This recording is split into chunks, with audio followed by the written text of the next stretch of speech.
Fala aí, pessoal, sou o professor Pedro Sultano, professor de Biologia aqui da Fábrica D, e a gente vai dar prosseguimento aqui ao nosso módulo de Bioquímica, tá?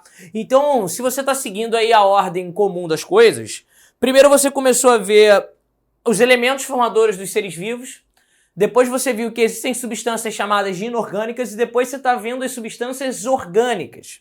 Então, quando a gente define substância orgânica, vamos relembrar, são aquelas substâncias que apresentam carbono, hidrogênio e oxigênio.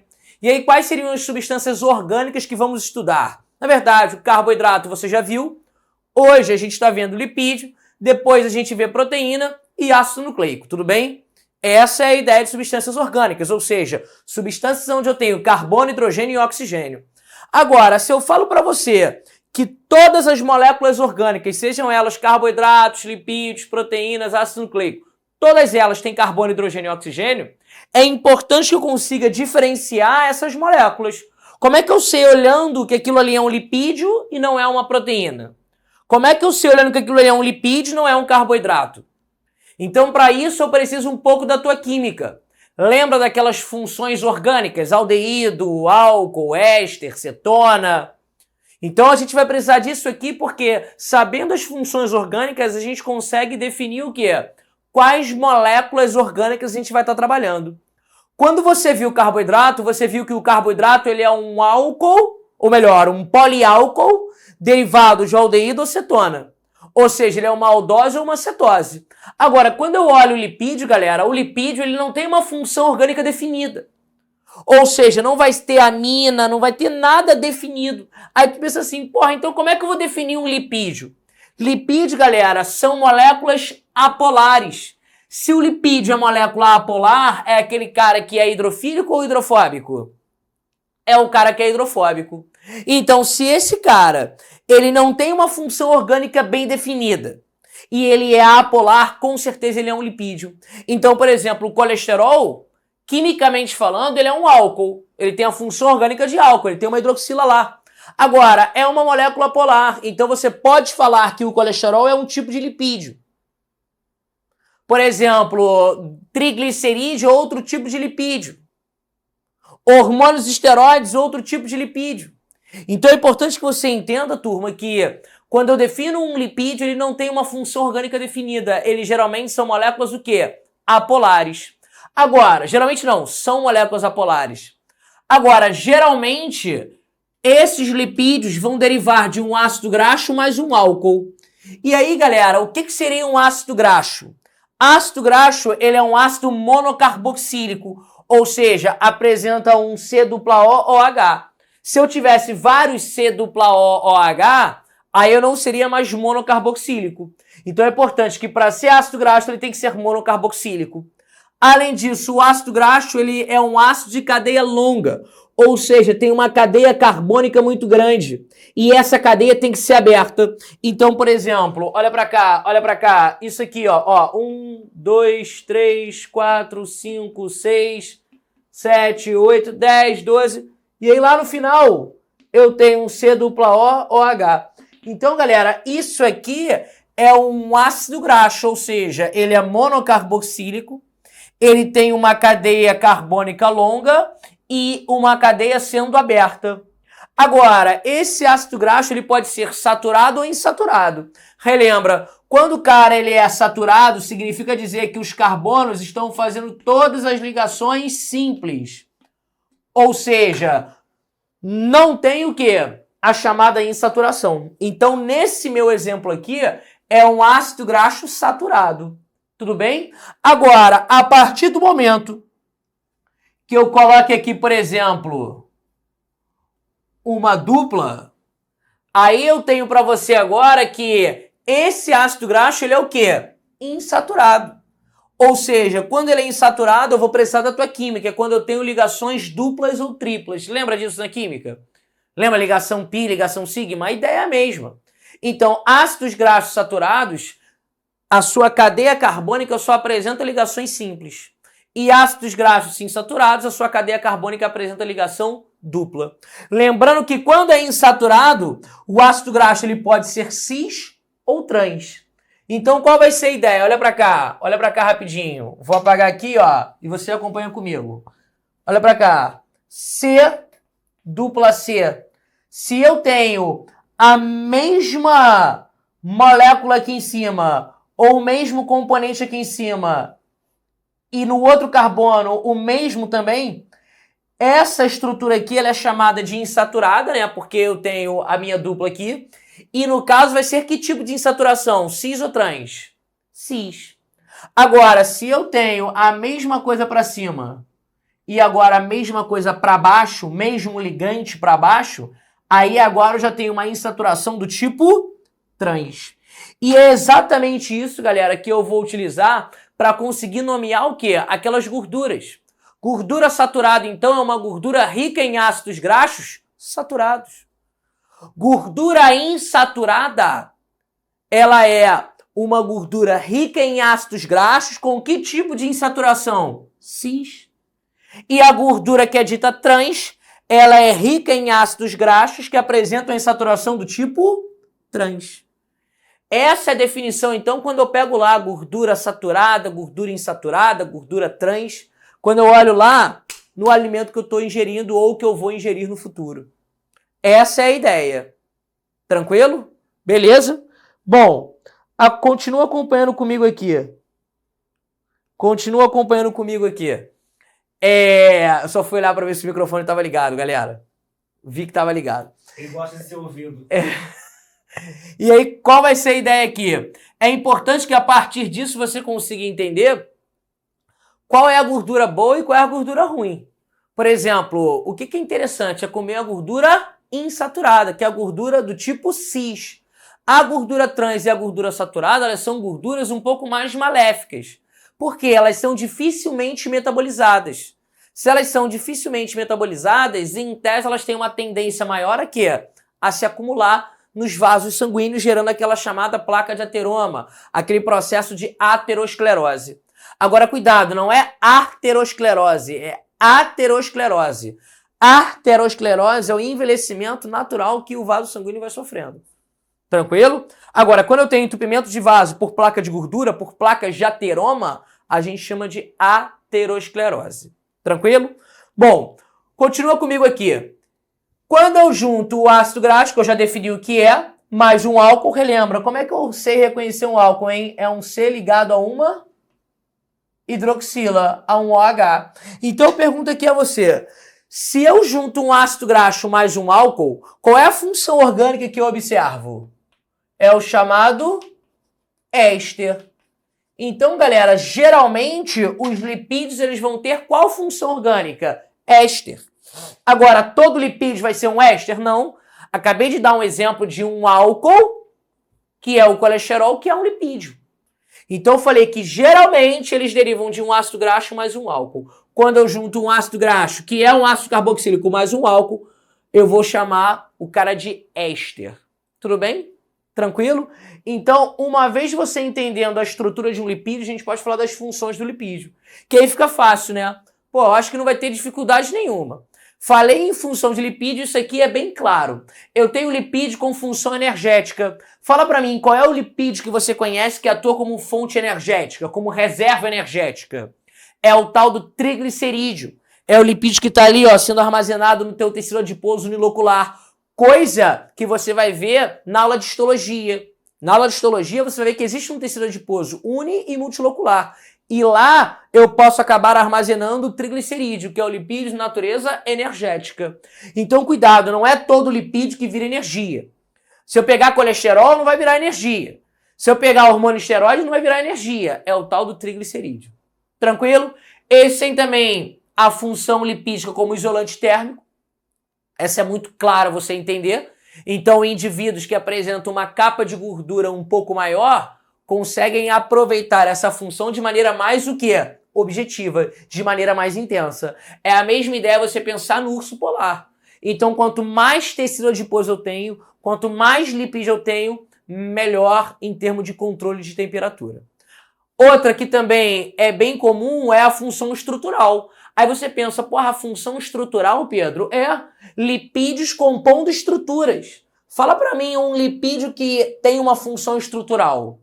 Lembra, a membrana plasmática ela é basicamente uma bicamada de quê? Fosfolipídio. Então, fosfolipídio é um lipídio de natureza o quê? Estrutural. Outro cara que também é encontrado na membrana plasmática é o tal do colesterol. Então, o colesterol, ele também é o quê? Um lipídio que tem função também estrutural.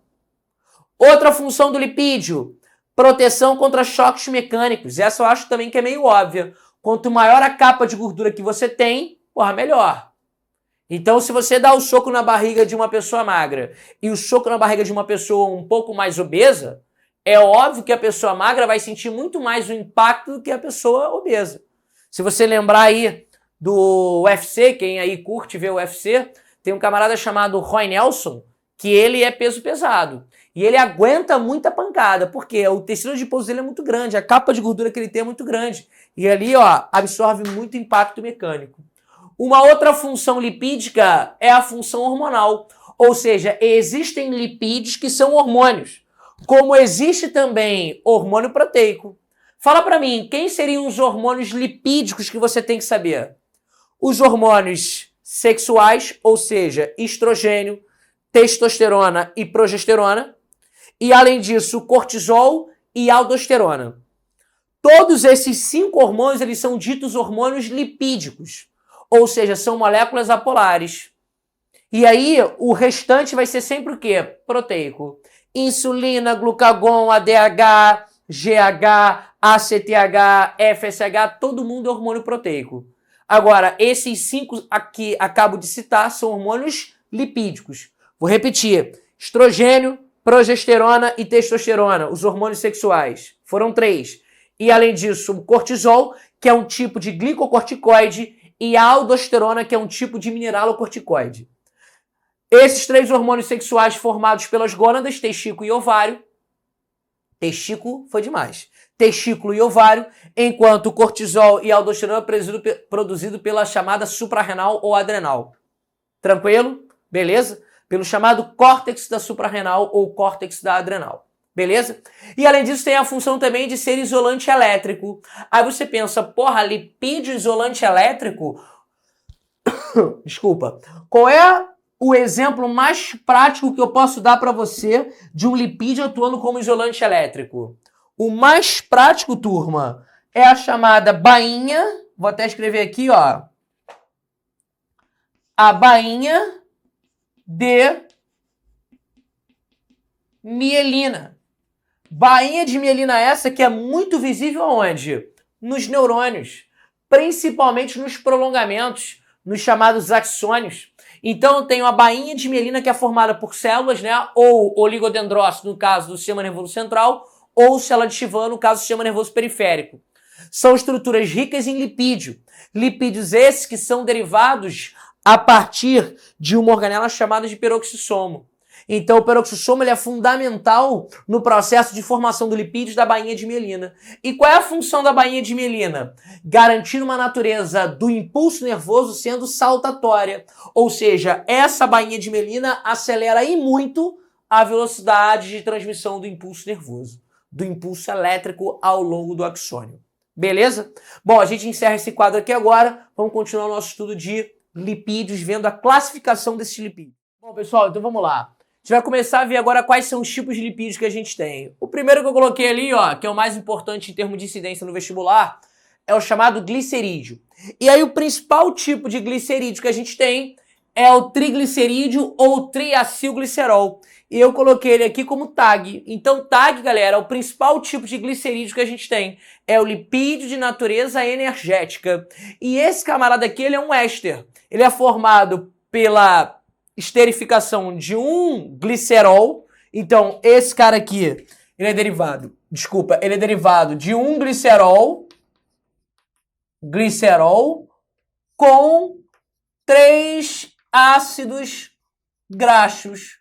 Então, quando eu reajo o glicerol com 3 ácidos graxos, eu faço uma reação de esterificação, formo um éster chamado de quê? Triglicerídeo. Esse camarada aqui, galera, ele é armazenado no tecido adiposo. E é esse cara que é, de fato, o lipídio de natureza energética. Quando eu falo que lipídio tem função energética, eu tô querendo falar de quem? Do triglicerídeo. Então vamos entender como é que esse cara dá origem à energia. Olha pra cá.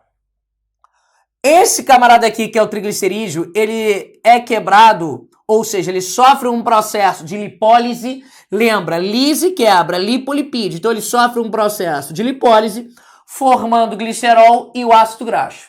Não estou preocupado aqui, é 1, 2, 3, eu quero que você entenda os produtos. Então, 2 produtos são formados, glicerol e ácido graxo. Aí eu pergunto, glicerol, galera, qual é a função orgânica desse cara? É álcool. Então, eu vou pegar esse glicerol, que é um álcool, tranquilo? É o propanotriol, beleza? Ou propan 1,2,3 triol, e vou convertê-lo em quê? Glicose. Eu tô pegando, então, algo que não é um açúcar e transformando em glicose. Aí tu fala, mas Pedro, glicerol não é um açúcar? Não! Mas Pedro, tem no nome gli. Sim, mas o gli não tem nada a ver, porra. Como é que eu sei que o glicerol não é um carboidrato? Porque o carboidrato tem que ser uma aldose ou uma cetose. O que é aldose? É aldeído com poliálcool. E o que é cetose? É cetona com poliálcool. Isso aqui é só álcool.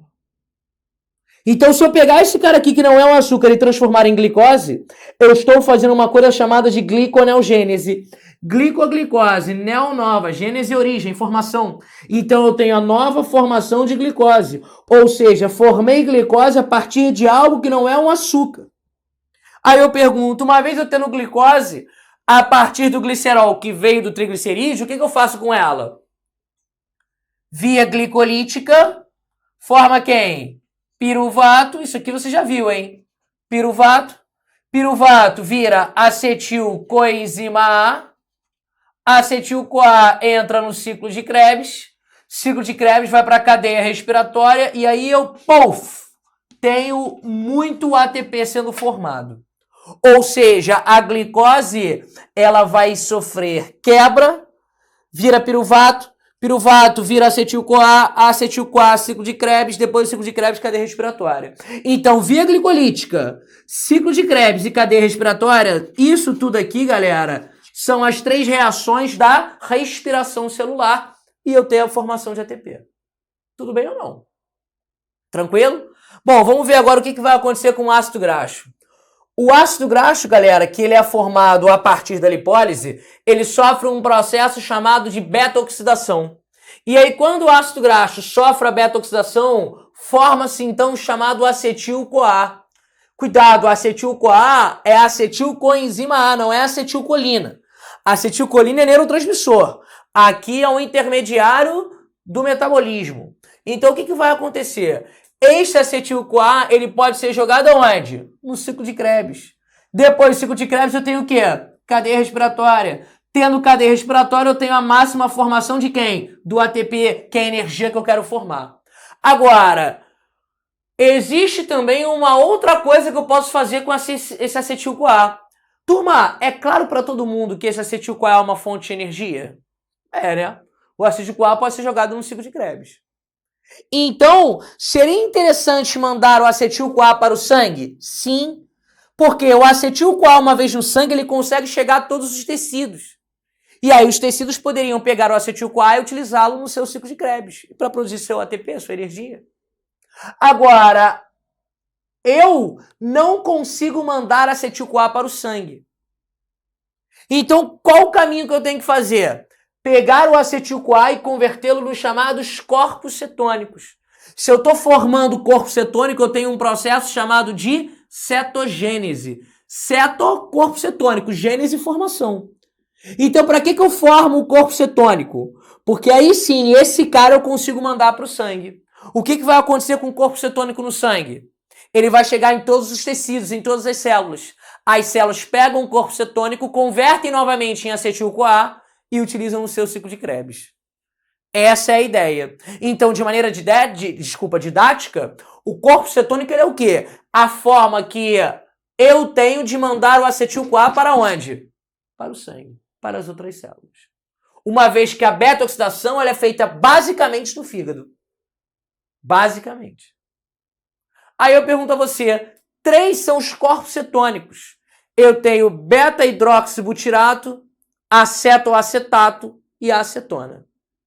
São os 3 corpos cetônicos que podem ser formados.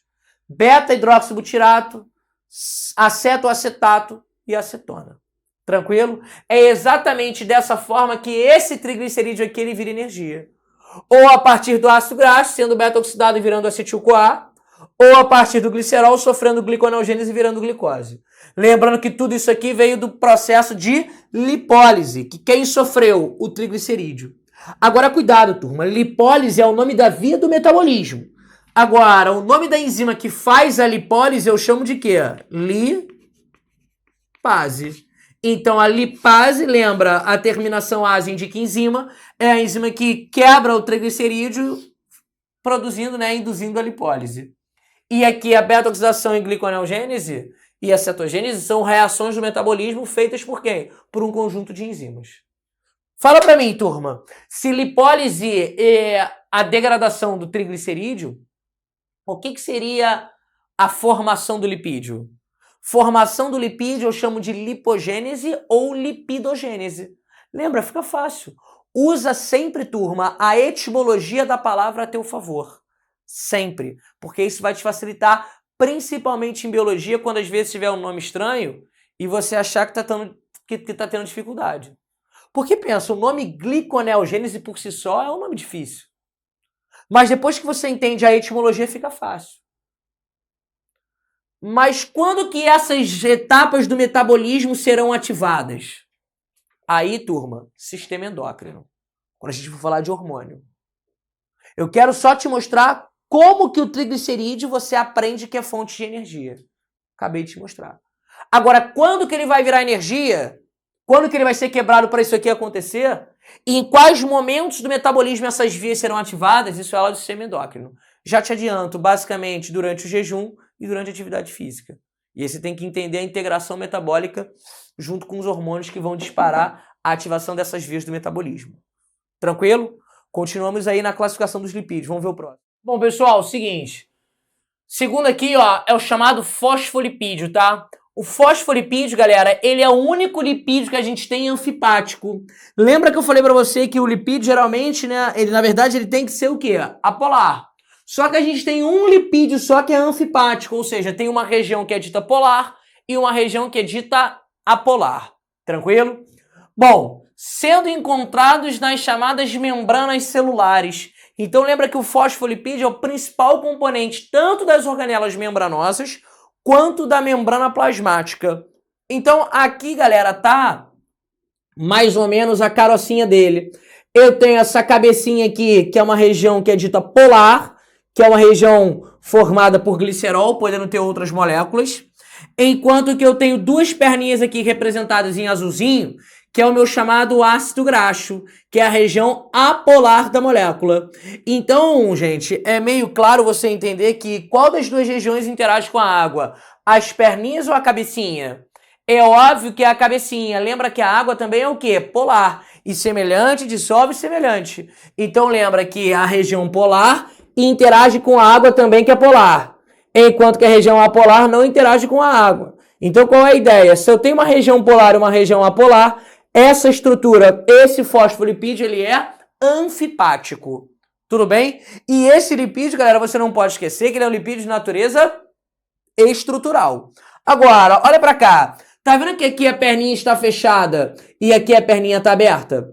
Toda vez que você vê a perninha de um fosfolipídio aberto, esse desenho está indicando que aqui está rolando uma insaturação. Se está rolando uma insaturação, é porque aqui tem dupla? Correto.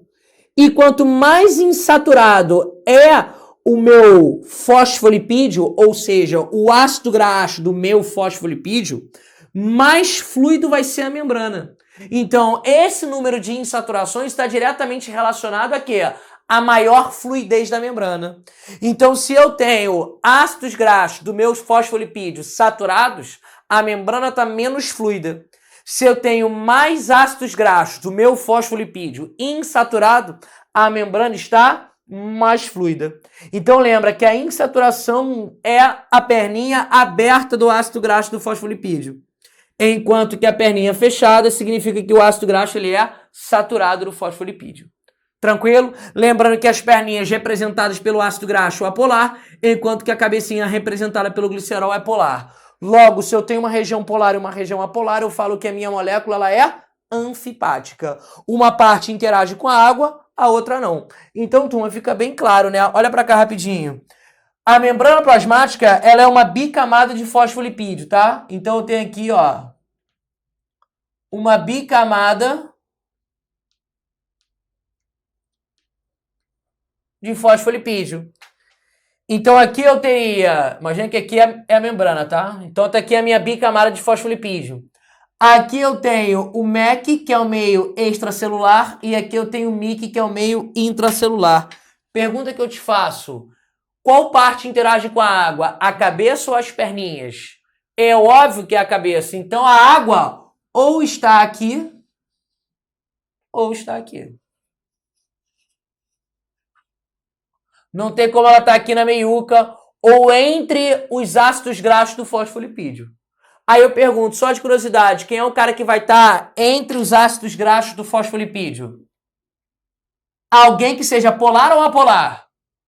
Apolar. Esse alguém vai ser o colesterol. É um outro componente de membrana plasmática. Tudo bem? Tranquilo? E aí, galera, só para você ter uma ideia, esses fosfolipídios aqui, eles são móveis. Não ache você que a membrana fica estática. Esses caras podem se movimentar. Podem ficar rodando, girando, rotacionando no mesmo eixo. Podem sair de cima e ir para baixo, movimento de flip-flop. Pode sair daqui e ir para uma outra região da membrana. Então, esses fosfolipídios são móveis. A membrana ela é dinâmica, não é estagnada, não é estática. E aí eu citei aqui para você os 3 principais fosfolipídios de membrana. Quais são os 3 principais fosfolipídios que compõem a membrana plasmática das células? Esfingomielina, fosfatidilcolina e fosfatidilserina. Então, esfingomielina, fosfatidilcolina e fosfatidilserina são os 3 principais tipos de fosfolipídios que compõem a tal da membrana plasmática que a gente tem. Tudo bem? Tranquilo? Então vamos continuar aí. Vamos para a próxima classificação. Bom, galera, e para encerrar aqui a gente tem os chamados esteroides, tudo bem? Bom, esteroides são hormônios lipídicos que derivam do colesterol. Então, qualquer hormônio lipídico que deriva do colesterol vai ser um esteroide. E aí eu citei para você 5 no início da aula. Estrogênio, testosterona, progesterona, aldosterona e cortisol. Lembrando que o cortisol é um tipo de glicocorticoide e a aldosterona é um tipo de mineralocorticoide. E aí, galera, não tem como você ler colesterol e não vir essas 4 funções na tua cabeça. Então, toda vez que você lê, pensar em colesterol, essas 4 funções aqui tem que vir à sua cabeça. Então, pensei em colesterol e imediatamente você pensa, precursor de hormônios esteroides. Não é qualquer hormônio. Então, ele é precursor, obviamente, dos hormônios esteroides. Reforçando o que foi falado aqui. Não é precursor de qualquer hormônio. O hormônio proteico não deriva de colesterol, é do hormônio esteroide. Outra, colesterol, como eu comentei anteriormente, ele também é componente da membrana plasmática. Ele estabiliza a membrana plasmática, estabiliza os fosfolipídios. Esses 2 você já sabia, porque comentamos anteriormente na aula. Agora, o colesterol, galera, ele é o precursor da vitamina D. Ele não é a vitamina D, ele é precursor da vitamina D. E essa vitamina D tem a função de quê? Potencializar, de estimular o processo absortivo de cálcio no intestino delgado. Então, quanto mais vitamina D, melhor a minha absorção intestinal de cálcio. E lembra que para ter vitamina D, eu preciso do colesterol. E também preciso de radiação ultravioleta. Isso aí você já viu na aula de vitaminas. Tranquilo? E aí, eu também tenho o quê? O colesterol sendo precursor de sais biliares. Agora, cuidado, galera. Muita gente vira e fala assim, bile e sal biliar é a mesma coisa. Cuidado, não é. Não é. Bile, galera, é o conteúdo formado inteiramente pelo fígado e armazenado na vesícula biliar. Agora, esse componente ele é formado por várias coisas. A bile, ela apresenta sais biliares, ela apresenta água, ela apresenta bicarbonato, ela apresenta outros íons. Então, na verdade, o conteúdo como um todo eu chamo de bile. O sal biliar, na verdade, é um dos componentes da bile. Então, na verdade, o colesterol ele é o precursor de quem? De sais biliares. Ele não é o precursor da bile inteira. Porque uma vez eu acabo de dizer o quê? Que o sal biliar ele é um dos componentes da bile. Não é sinônimo de bile. Então, falou em colesterol, pensou como precursor de sal biliar. Se falar que ele é precursor de bile, vai errar. E lembra que o sal biliar ou sais biliares seriam um dos componentes de quem? Da bile, que é o conteúdo formado como um todo pelo fígado e armazenado na vesícula biliar. Liberado aonde? No duodeno, porção mais inicial, né, do intestino delgado. Que além do duodeno também tem jejum e ilho. Tranquilo? Bom, galera, então a gente viu o seguinte, que esses lipídios aqui, que eu acabo de falar, todos eles são moléculas apolares, com exceção do fosfolipídio, que é anfipático. E aí esses caras têm que chegar nas células. E quem transporta esses nutrientes, essas moléculas para as células em si? É o sangue, são os vasos sanguíneos. E o sangue, galera, ele tem uma parte rica em água. E água, você sabe muito bem que é o quê? Polar. Então, na verdade, seria uma coisa complicada transportar essas moléculas apolares no sangue uma vez que ele é polar. Para isso, eu vou precisar de quem? Das minhas chamadas lipoproteínas. Então, lipoproteínas são proteínas que viabilizam, mais uma vez, obrigado, Alexandre, viabilizam o quê? O transporte de lipídios pela corrente sanguínea. Uma vez que o lipídio é uma molécula polar e o sangue é polar. E aí, quais seriam basicamente as 4 lipoproteínas que a gente tem? Quilomicron, VLDL, LDL e HDL. Está em ordem de tamanho. Então, quilomicron, grandão, VLDL, menorzinho, LDL, menor ainda e o HDL, a menor de todas. Então, tudo isso aqui, galera, são lipoproteínas. A HDL vem de High Dense Lipoprotein. Fala pra mim, traduza. Lipoproteína de alta densidade. LDL, Low Density Lipoprotein. Lipoproteína de baixa densidade. VLDL, Very Low Dense Lipoprotein. Ou seja, lipoproteína de muito baixa densidade. Então isso tudo aqui, galera, são proteínas que transportam lipídios, que transportam moléculas apolares no sangue. Sem essas lipoproteínas, você não teria transporte desses caras no sangue. E a gente acabou de ver que esses caras têm que estar transportados pelo sangue. Tem que ser transportados pelo sangue, pô. Tem que chegar aos tecidos. E aí, galera, quilomicron e VLDL transportam em sua essência o camarada chamado de TAG. Eu falei em sua essência, não quer dizer que só transporta o triacilglicerol.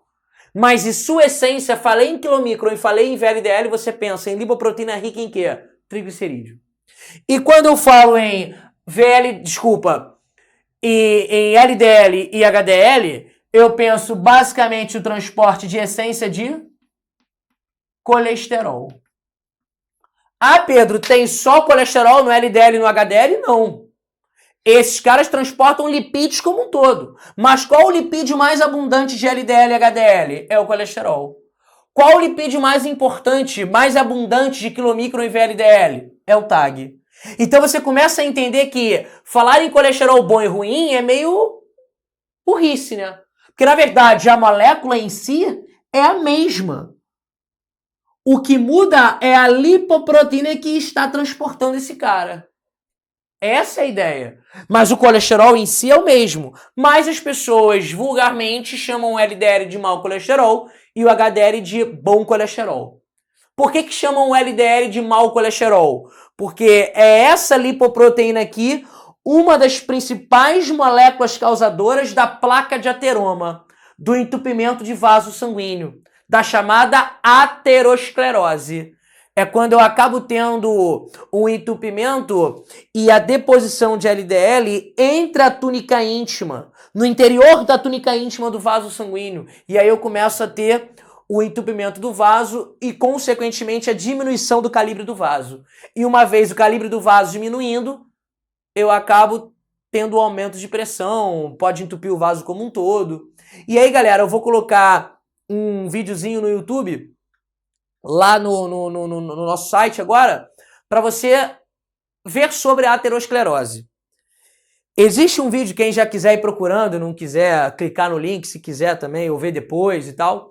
Você coloca no YouTube aterosclerose, é um vídeo de 9 minutos e 52 ou 53 segundos. É um vídeo que é produzido que está anexado ao livro Guyton. Livro do Guyton, galera, é o principal livro de fisiologia do ensino superior. E é um vídeo altamente explicativo, fantástico, detalhado, específico e didático. Só tem um problema, ele não tem som. Então bota uma musiquinha ambiente quando você for ver esse vídeo. Eu vou colocar o link aqui no nosso site, mas se você também não quiser ver agora ou não tiver conseguindo acessar, só colocar aterosclerose. Se eu não me engano, é o segundo ou terceiro vídeo que aparece no YouTube. É um vídeo de 9 minutos e 52, 50, 53 segundos. Tranquilo? Que vai ser facilmente visualizado por você como que ocorre a ideia da formação da placa de ateroma, que é causada principalmente pelo LDL. Ah, mas o restante não pode gerar entupimento? Pode, VLDL também participa do entupimento de vaso. Agora, principalmente seria o tal do LDL. Tranquilo? A gente vai ter uma aula só para falar desse movimento de lipoproteínas. Só para falar do metabolismo dessas lipoproteínas. Tranquilo? Mas eu sugiro que você já assista esse vídeo para entender melhor e perfeitamente a formação da placa de ateroma. Tudo bem? O vídeo é fantástico e se bobear, fica até praticamente em 3D. Tranquilo? Vale a pena ver. Vou colocar aqui na descrição da nossa aula. Beleza, galera? Bom, existem outros lipídios, é óbvio. Existem ceras, os cerídeos. Agora, esses aqui, galera, são os que de fato aparecem no vestibular. Fosfolipídio, triglicerídeo e os esteroides. Obviamente que os esteroides a gente vê aonde? Na aula de sistema reprodutor e aonde? Na aula de sistema endócrino. Tranquilo? Beleza? Galera, espero que eu tenha ajudado vocês aí. Terminamos a nossa aula de bioquímica. O bloco de módulo de bioquímica continua. Ele vai encerrar com ácido nucleico ou vitamina, não lembro. E aí depois você começa a ver aula de citologia, tá? Essa é a ideia básica. Você começa com bioquímica, vai para citologia, vai para histologia, vai para fisiologia. Essa é a ordem que você tem que estudar esse bloco da matéria. Tranquilo? Um beijo grande aí, fiquem com Deus, um beijo a todos e a todas, até a próxima aula. Valeu, galera!